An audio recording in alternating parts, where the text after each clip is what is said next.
तो hey guys, welcome to another video. And आज के वीडियो में हम डिकोड करेंगे, एनालिसिस करेंगे कि पूरे चाइनीज़ ग्रांड प्री में क्या हुआ।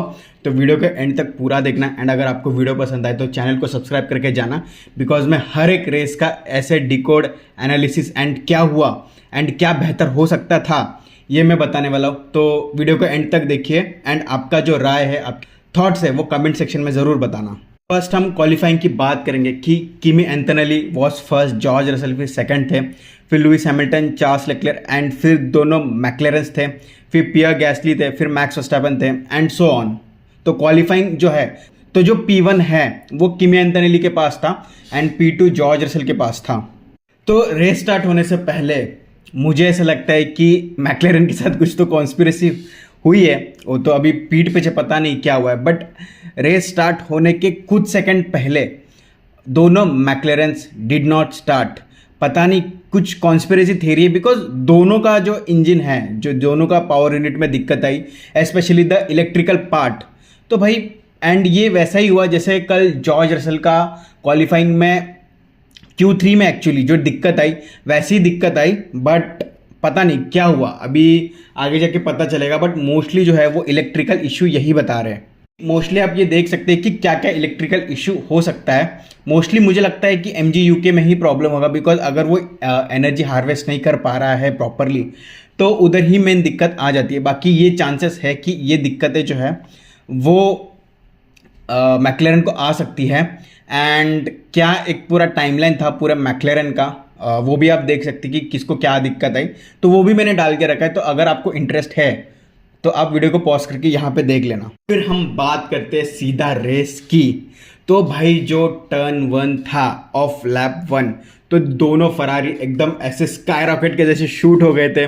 Kimi Antonelli and George Russell, उनको पूरा दोनों ओवरटेक करके भाई मज़ा आ रहा था भाई। लाइक वो दोनों जो फर्स्ट टर्न पे दोनों आगे निकल गए, तो स्टार्टिंग में मुझे ऐसे लग रहा था कि फरारी जो है आज पोडियम मारने वाली है।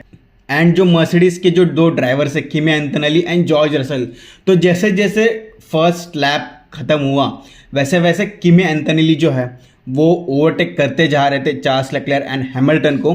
एंड उन्होंने थर्ड फोर्थ लैप से जो रेस की लीड पकड़ी है वो टिल 56th लैप तक जो है वो रेस की लीड छोड़ी नहीं है। एंड इवन जॉर्ज रसल वो भी लाइक पीछे थे, बट धीरे धीरे ही वॉज लाइक, मर्सिडीज का इंजन आप कुछ भी बोलो बहुत फास्ट है। एंड इवन वो, अगर मुझे ऐसा लगता है कि अगर वो 5 सेकंड के गैप पे भी होते एट स्टार्टिंग, स्टिल वो मुझे लगता है कि 40वें लैप तक आते आते जॉर्ज रसल जो है वो ओवरटेक कर लेते हैं। जो लैप 10-11 है वहाँ पे virtual safety car I and Australian grand pre के जैसे फरारी ने ब्लंडर नहीं किया।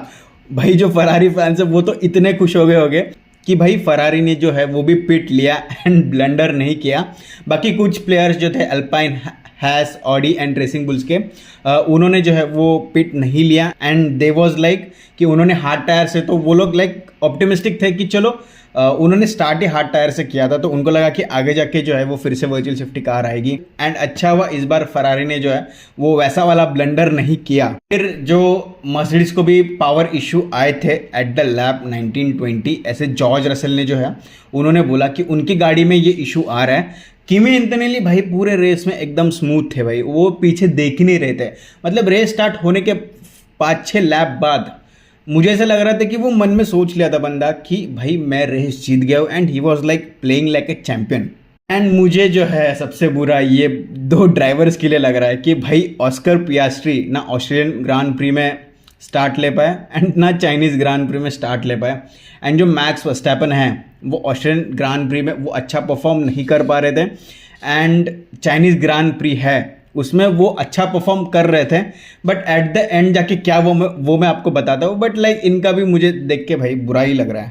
स्टार्टिंग में एस्टेबन एकॉन एंड फ्रैंको कोलोपिंटो इन्होंने अच्छा किया, बट भाई आगे जाके इन्होंने ऐसा ब्लंडर किया है कि भाई ये दोनों एक दूसरे को ठोक देते हैं। बाकी मैं बताता हूँ भाई, लैप 27 तक जो है फरारी आगे थी।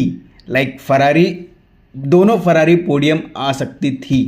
बट भाई ये दो फरारी है, उनके बीच में लाइक कैट फाइट होने लग गई कि मैं सेकंड पे रहूँगा, मैं सेकंड पे रहूँगा। एंड इसी बीच मर्सिडीज जो है वो तेज़ हो गई एंड मर्सिडीज ने भाई बोला भाई तुम करते रहो, मैं आगे निकल जाता हूँ। एंड भाई उधर से जॉर्ज रसल आगे निकल गए एंड फिर फरारी एंड चार्ल्स लेक्लर है वो एक दूसरे के साथ फाइट करते रहे। यहाँ पे मुझे ऐसा लगता है कि उनके जो टीम स्ट्रेटेजिस्ट है वो बोल सकते थे कि भाई दोनों में से हैमिल्टन सर की जो है वो गाड़ी फास्ट है, तो हैमिल्टन को किमी एंटोनेली को चेस करने दो एंड चार्ल्स लेक्लर है उसको जॉर्ज रसल के साथ फाइट करने दो। तो मुझे ऐसा लगता है कि ये दोनों फरारी जो है वो पोडियम में होती एंड क्या पता हैमिल्टन सर जो है वो P1 हो सकते थे।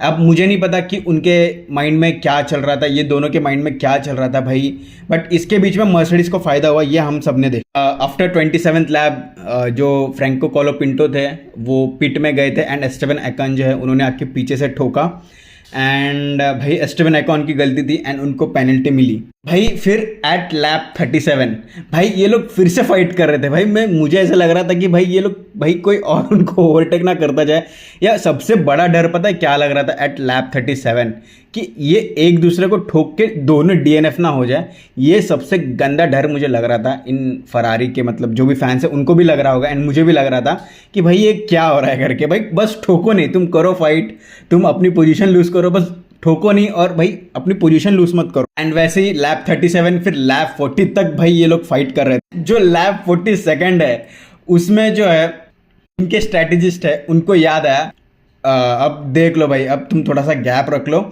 ये तो मतलब जो फार्मूला 1 में जो मूवी थी, लाइक फार्मूला 1 की जो मूवी थी F1 मूवी, तो जिसमें सोनी हैज एंड जोशुआ कैसे एक दूसरे को चेस कर रहे थे, फाइट कर रहे थे कि भाई मैं आगे करके एक मोमेंट पे आके दोनों ने एक दूसरे को ठोक दिया।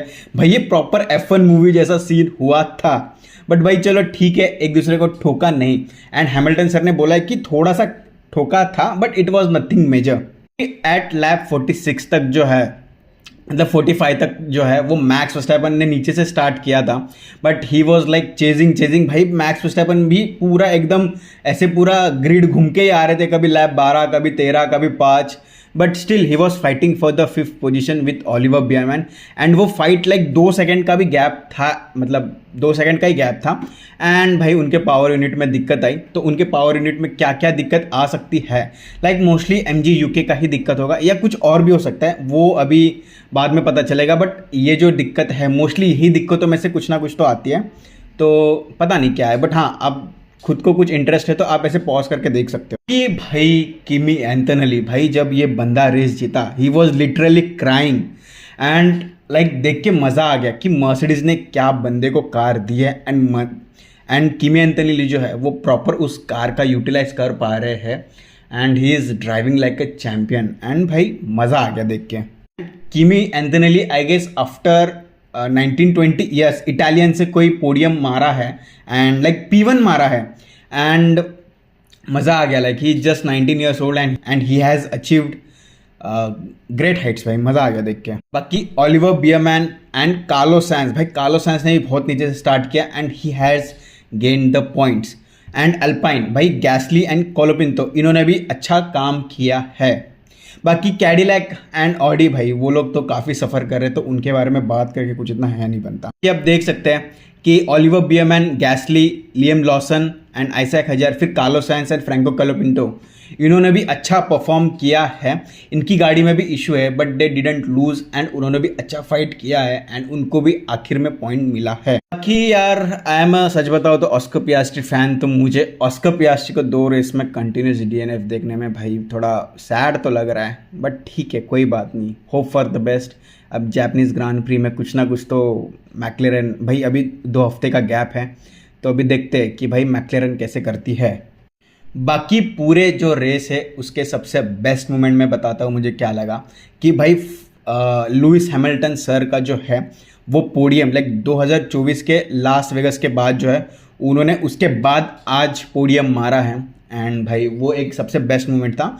एंड फिर नेक्स्ट बेस्ट मोमेंट है किमी एंटोनेली का पोजीशन 1, भाई P1 आना, पोल मारना मतलब।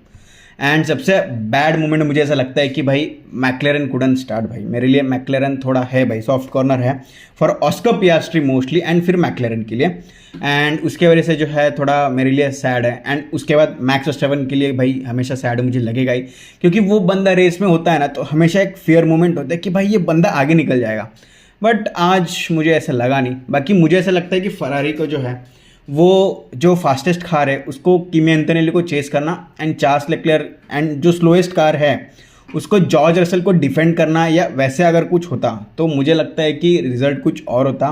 क्या पता लुइस हैमिल्टन सर है वो पोडियम मारते। पॉइंट्स टेबल देख सकते हैं ऑफ द प्लेयर्स कि George Russell still at position 1 like 51। जो ड्राइवर चैंपियनशिप है उसमें आप देख सकते हैं कि जॉर्ज रसल 51, किमी एंटोनेल्ली 47, एंड फिर चार्ल्स लेक्लेयर। मतलब मर्सिडीज एंड फरारी के बीच में जो ड्राइवर्स हैं उनके बीच में कंपटीशन है, बहुत है। अभी तो रेस स्टार्ट हुई है, अभी तो कुछ नहीं, अभी तो कुछ प्रेडिक्ट नहीं कर सकते। एंड आप आपके फेवरेट ड्राइवर का पॉइंट देख सकते हैं। बाकी जो कंस्ट्रक्टर है, मेन डिफरेंस कंस्ट्रक्टर में आता है। लाइक आप देख सकते हैं कि फर्स्ट 98 कंस्ट्रक्टर पॉइंट्स है मर्सिडीज के, फिर फरारी के 67, एंड फिर उसके बाद डायरेक्ट 50 पॉइंट के पीछे, लाइक अप्रॉक्स 50 पॉइंट के पीछे, एग्जैक्टली 49 तो मैक्लेरन है। तो भाई बहुत ज़्यादा गैप हो जाता है अगर आपके ड्राइवर्स DNF हो जाते हैं स्टार्टिंग में ही। तो होप आपको ये वीडियो पसंद आया होगा। अगर आपको ऐसे ही मेरे जो वीडियोज़ है वो पसंद आते हैं, आपको ऐसे ही मैं स्ट्रैटेजी एनालिसिस जो भी है जितनी भी सारी चीज़ें वो मैं करता हूँ, एंड आपको पसंद आया है तो चैनल को सब्सक्राइब करके जाना। एंड आप क्या सोचते हो कि मुझे और कौन से पॉइंट्स ऐड करने चाहिए कि आपको ये जो मेरा वीडियो है वो देखने में मज़ा आए, तो चैनल पे कमेंट करके जाना एंड मुझे बताना। एंड आप मुझे बताना कि आपका कौन सा सबसे फेवरेट मोमेंट था एंड आपका कौन सा सबसे वर्स्ट मोमेंट था इन चाइनीज़ ग्रांड प्री। एंड जो भी आपके थॉट्स है, कुछ भी होगा आप कमेंट सेक्शन में करके जाना। चलो बाय।